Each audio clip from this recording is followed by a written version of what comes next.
पंत की सेंचुरी बेमिसाल तो राहुल की संजीव गोयनका ना करो इतना बड़ा अन्याय।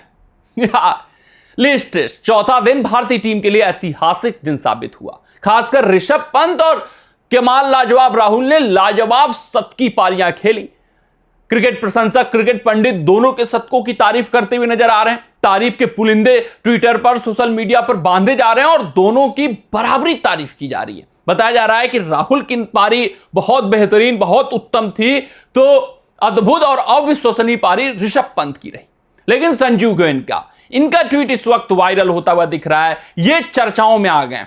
संजीव गोयनका ने भाई साहब इस ट्वीट में थोड़ी सी जाति कर दी है, थोड़ी सी बेईमानी कर दी है, जिसके कारण क्रिकेट प्रशंसक बताते नजर आ रहे हैं कि एक के लिए गुलाब जामुन तो दूसरे के लिए सूखा पराठा क्यों, वो क्यों कहा जा रहा है, उस पर हम चर्चा करेंगे। वहीं कुछ ये कहते हुए नजर आ रहे हैं, यार दोनों ने तो बराबर तरीके से भारतीय टीम के लिए शतक ठोका, दोनों के लिए स्थितियां और परिस्थितियां समान थी, दोनों समान पिच पर बल्लेबाजी कर रहे थे, तो मतभेद क्यों। अगर हम बात करें संजीव गोयनका की ट्वीट की, तो उन्होंने ट्वीट करके लिखा, two good back to back centuries for Rishabh Pant, aggressive, audacious, brilliant, only the second wicketkeeper in history to score a century in both innings of a test। यार बहुत अच्छी बात है, बहुत अच्छे पारी भी अगर मैं बात करूं तो ऋषभ पंत ने आके ली, अद्भुत पारी सचमुच थी। बैक टू बैक सेंचुरीज मारना, एक ही टेस्ट मुकाबले में मारना, दोनों पारियों में मारना, ये अपने आप में बड़ा कीर्तिमान है। इंग्लिश सॉइल पर मारना और पहले एशियन बल्लेबाज बनना इंग्लैंड सॉइल पर, दोनों पारियों में शतक मारने वाले, तो इतना बड़ा कारनामा ऋषभ पंत ने किया है तो प्रशंसा बनती थी। और संजीव गोयनका के कप्तान है, आप कह सकते हैं लखनऊ सुपर जायंट्स के, और अपने कप्तान के लिए इतनी बड़ी बातें लिखना संजीव गोयनका का हक था। लेकिन उसके बाद अगर हम इस ट्वीट में आगे बढ़े तो उन्होंने लिखा, congratulations also to KL Rahul for his 100। यार ऋषभ पंत के लिए आप तारीफ के कसीदे पढ़ रहे हैं, ऋषभ पंत के लिए महाकाव्य टाइप लिख रहे हैं, और केएल राहुल के लिए सिर्फ और सिर्फ कांग्रेचुलेटरी मैसेज, एक भी शब्द आपका प्रशंसनीय नहीं था इसमें। सिर्फ और सिर्फ आपको बताया गया कि हां यार राहुल आपको भी बधाइयां, आपने जो शतक ठोका उसके लिए बधाई। और ऋषभ पंत के लिए बताया गया कि ऑडोसियस है, ब्रिलियंट है, एग्रेसिव था। तो ये मतभेद क्यों, ये अन्याय क्यों, यही तो क्रिकेट प्रशंसक पूछ रहे हैं, यही तो नेटिजन्स पूछ रहे हैं। उनसे पूछा जा रहा है, यार गुलाब जामुन आपने तो दे दिया ऋषभ पंत को, तो फिर सूखा पराठा केएल राहुल को क्यों परोसा।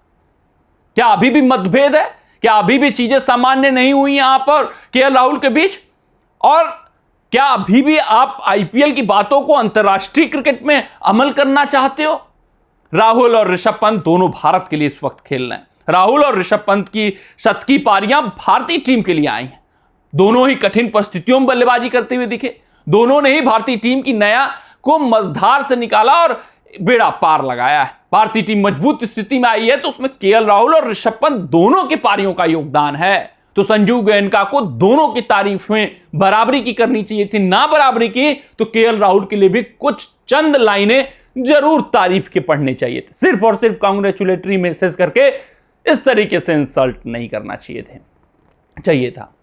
तो यह बात साफ है कि संजीव गोयनका और केएल राहुल के बीच सब कुछ ठीक नहीं है यार, अभी भी वो मतभेद है। लेकिन संजीव गोयनका को यह समझना होगा कि जब राष्ट्रीय टीम से कोई खिलाड़ी खेल रहा है तो उसका उतना ही सम्मान होना चाहिए जितना दूसरे खिलाड़ी का हो रहा है। ऋषभ पंत लखनऊ सुपर जायंट्स के कप्तान होंगे, लेकिन राहुल भी तो आपके कप्तान थे। राहुल ने भी तो अपने समय में जब लखनऊ सुपर जायंट्स की कप्तानी की होगी तो 100% दिया होगा, इवन 200% दिया होगा। क्या राहुल उस वक्त ये नहीं सोच रहे होंगे कि लखनऊ सुपर जायंट्स को टाइटल उठवा दिया जाए? क्या राहुल लखनऊ सुपर जायंट्स को चैंपियन बनाने के लिए भरसक प्रयास नहीं किया होगा? सब कुछ किया होगा राहुल ने। सिर्फ और सिर्फ एक किस्मत की बातें होती हैं कि बाकी खिलाड़ी फॉर्म में है नहीं है। हाँ ठीक है, उतना बेहतर कप्तान नहीं राहुल साबित हो पाए, तो क्या वो बहुत बेहतरीन बल्लेबाज आपको नहीं समझ में आते हैं? जिस तरीके का शतक आया राहुल का, भाई साहब वो कहीं ज्यादा इंपैक्ट था उसका बड़ा ऋषभ पंत के शतक के मुकाबले। वो क्यों है उसको हम समझाते हैं। देखिए यार, राहुल को भाई ये तय था कि एक छोर पर खूंटा गाड़ना होगा।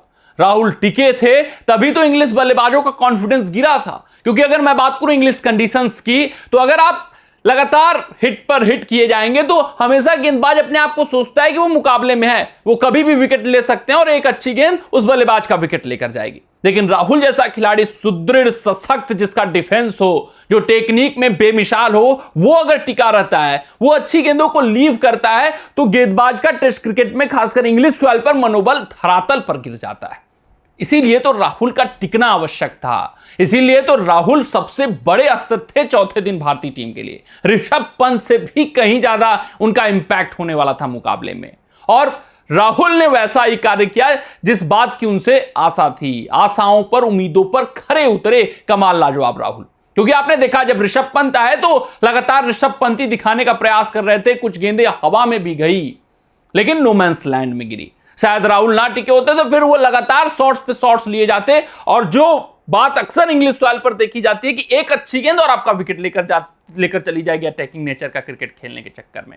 लेकिन राहुल थे तो फिर ऋषभ पंत ने नहीं सोचा कि नहीं, मुझे इस बल्लेबाज के साथ चलना चाहिए, मुझे स्थितियों और परिस्थितियों का सम्मान करना चाहिए, क्योंकि राहुल हैं, वो सॉलिड क्रिकेटर हैं और हम दोनों मिलकर भारतीय टीम का नया और बेड़ा पार लगा सकते हैं। तो विश्वास कहां से मिला डिफेंस पर अपने विश्वास दिखाने का? वो राहुल की पारी से मिला। राहुल ने संयम बरतने को कहा, राहुल ने पंत को समझाया और दोनों ने मिलकर भारतीय टीम का बेड़ा पार लगाया।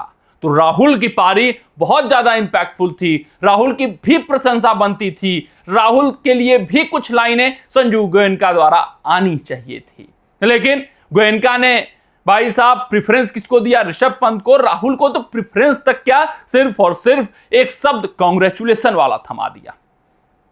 तो संजीव गोयनका को समझना होगा कि दोनों भारतीय टीम के रत्न हैं, दोनों अनमोल हैं और दोनों का बराबरी का सम्मान होना चाहिए।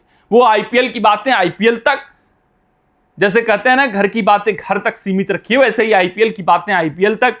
जो मनमुटाव था वो उसी संस्करण में खत्म हो जाना चाहिए था, और यहां पर सिर्फ और सिर्फ भारतीय टीम का सपोर्ट, अपने खिलाड़ियों का सपोर्ट होना चाहिए। कमेंट सेक्शन में कमेंट करके बताइएगा कि गोयनका द्वारा ये ट्वीट क्या कुछ संदेश देता हुआ दिखाई दे रहा है और इसके क्या कुछ मायने। मिलते हैं आपसे अगली रिपोर्ट में, तब तक अपना ध्यान दें, सुरक्षित रहें, स्वस्थ रहें, मस्त रहें। जय हिंद, जय भारत।